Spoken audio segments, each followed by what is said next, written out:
Assalamualaikum warahmatullahi wabarakatuh. Sampurasun kasadayana. Pembahasan kali ini saya ingin membahas tentang yaitu kejadian mungkin yang akan terjadi, mungkin yang akan terjadi, hanya sekedar prediksi dalam waktu dekat ini.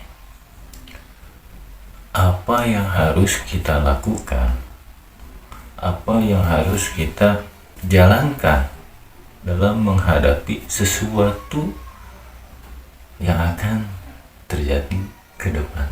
Simak pembahasannya sampai selesai, mudah-mudahan bermanfaat. Tonton saja.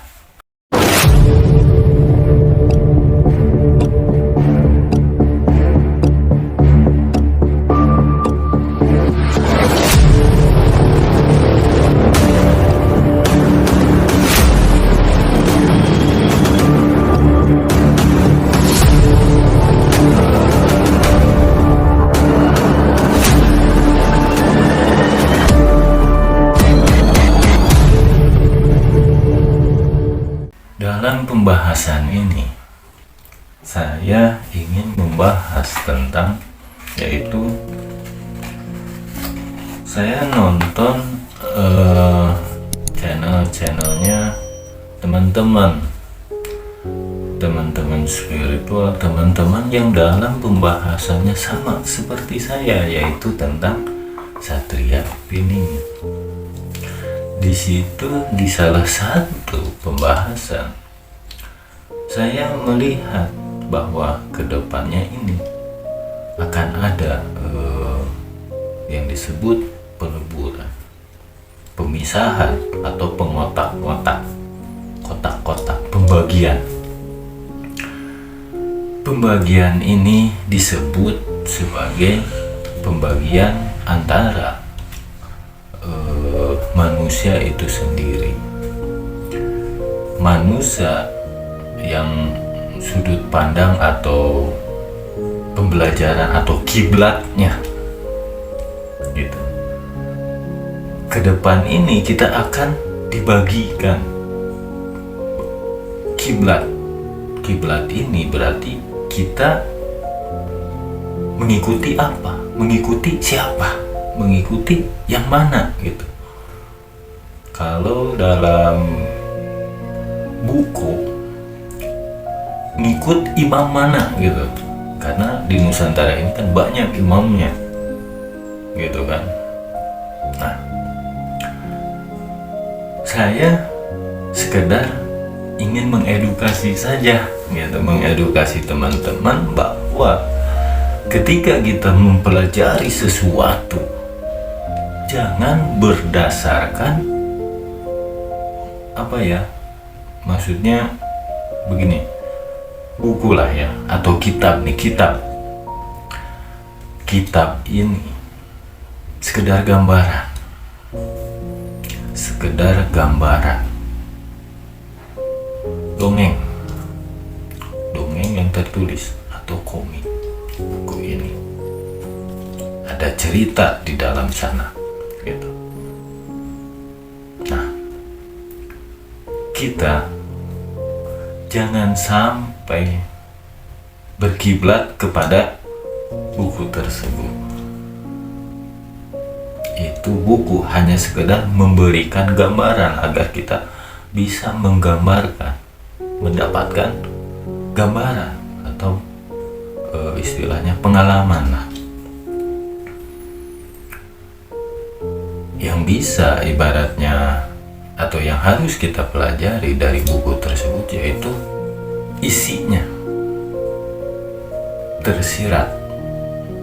Buku itu tersurat. Kita harus belajar yang tersirat. Seperti itu. Karena yang tersirat ini yang akan menyelamatkan kita kelak. Gitu. Misalkan ke depan ini akan ada pemetak-metakan, pembagian dipisahkan antara orang-orang yang berkiblat ke anu, berkiblat ke ini, gitu. Kita akan dipisahkan. Nah, di situ akan terjadi pertempuran. Pertempuran dalam arti bukan pertempuran fisik, tapi pertempuran sudut pandang.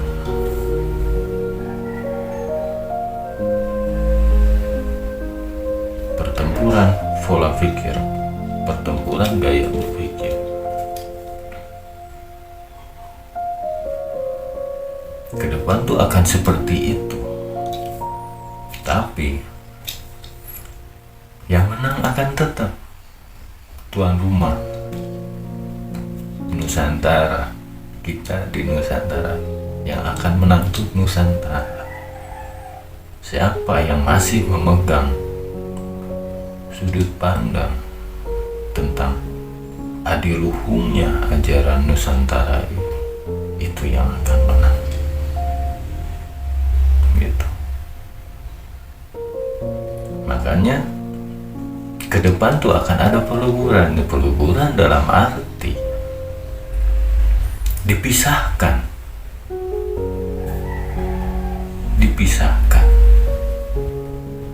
Mana orang-orang, kalau gini ya, kalau dalam cerita Nabi Nuh, orang-orang yang ngikut Nabi Nuh kan selamat karena ada bahtera yang dibuat oleh Nabi Nuh. Itu kan selamat karena orang-orang itu mengikuti Nabi Nuh dan terselamatkan dari banjirnya karena bahtera tersebut. Kenapa Nabi Nuh ibaratnya menggunakan air dalam menyapu bersih umat-umat yang tidak istilahnya beriman kepada Nabi Nuh, tidak meyakini Nabi Nuh, gitu. Sementara air itu sumber kehidupan. Kita harus bisa membaca dari ayat tersebut yang ada dalam Quran, yang saya bilang itu hanya gambaran. Yang kita harus pelajari yaitu tersirat dari cerita tersebut. Apa pesannya? Kan seperti itu. Pesan dalam kisah Nabi Nuh itu, Nabi Nuh itu seorang yang diutus. Kalau di Nusantara ini wali lah. Wali tersebut itu kan utusan, wakil dari umat manusia. Karena wali itu sampai zaman sekarang juga ada.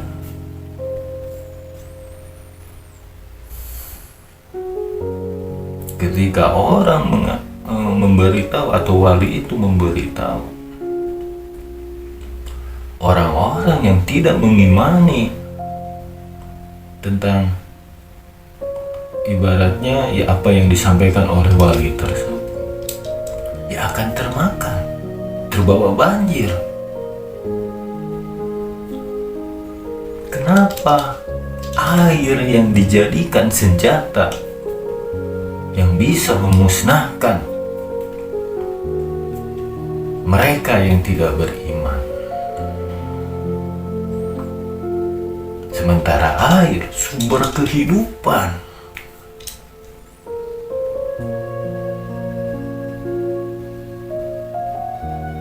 Di sini kita harus cerdas. Di kehidupan sekarang ini banyak orang yang ibaratnya lupa.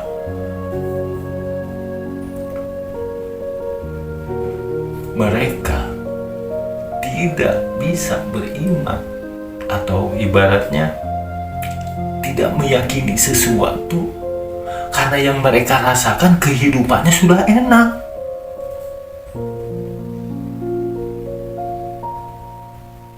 Akhirnya mereka terbawa arus.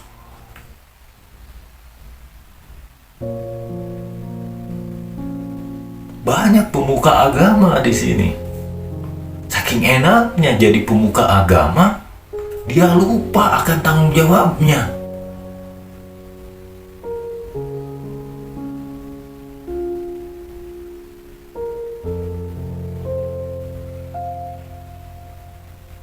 Itu salah satu gambaran banjir Nabi Nuh.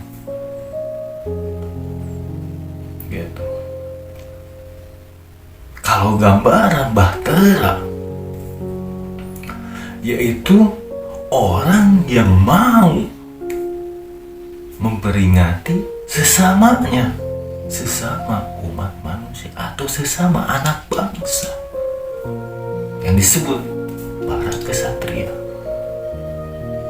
yang mau berkorban untuk kelangsungan Nusantara ini.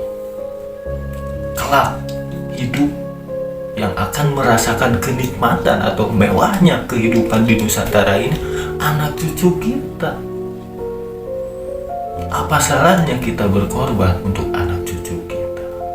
Kelak, jangan dulu kita berkorban untuk orang lain, tapi anak cucu kita terlebih dahulu. Coba kita pikirkan, apa mau anak cucu kita atau keturunan kita kelak hidupnya selalu dikendalikan oleh orang lain? Apa kita mau yang seperti itu? Cukup sampai kita yang ibaratnya dikendalikan oleh orang lain, tapi jangan sampai kita mau menerima bahwa kelak anak cucu kita akan hidup seperti kita. Jangan sampai seperti itu.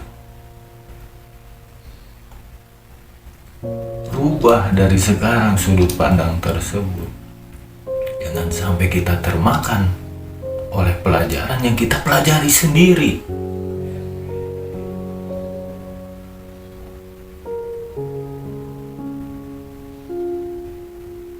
Jadilah para kesatria yang membuat bahtera seperti Nabi Nuh, yang bisa menampung banyak orang-orang yang meyakini akan adiluhungnya budaya Nusantara yang dijaga oleh para leluhur kita. Jadilah kesatria seperti itu, yang siap menampung orang-orang ibaratnya sedang kebingungan. Karena di zaman ini banyak orang yang lupa akan dirinya sendiri. Ibaratnya seperti ini, kalau dalam Uga Waktu Siliwangi, teman jadi musuh, musuh jadi teman. Apa artinya itu? Bukan teman kita, atau bukan antara orang per orangan, tapi tentang apa? Yaitu tentang pandangan. Pandangan apa? Pandangan tentang ajaran yang adiluhung ini dianggap oleh mereka kita ini adalah ajaran yang salah, musyrik.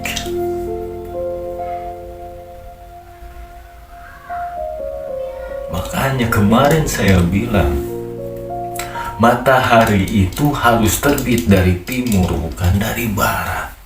Kita ini orang timur, bukan timur tengah. Pahami itu. Kita ini orang timur, bukan timur tengah. Sementara ajaran yang ada di sini kebanyakan dari timur tengah.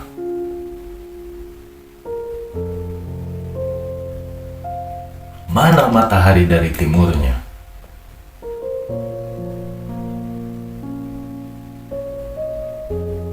Bangkitkan matahari ini dari timur melalui kita para kesatria, anak cucu Nusantara yang memiliki tugas yang dari leluhur kita lanjutkan untuk menjaga budaya yang adiluhung di Nusantara ini. Buat bahtera agar kita siap ke depan menampung orang-orang yang ingin kembali kepada ajaran yang adil. Segera bergabung. Buat Bahtera ini tidak ibaratnya dibentuk oleh satu orang, tapi harus kita bentuk dalam jumlah yang banyak tentang para kesatria ini, untuk kita saling berbagi tugas. Untuk apa? Untuk membuat orang-orang ini eling, sadar, ngeh akan jati diri mereka. Sekian pembahasan kali ini. Wassalamualaikum warahmatullahi wabarakatuh.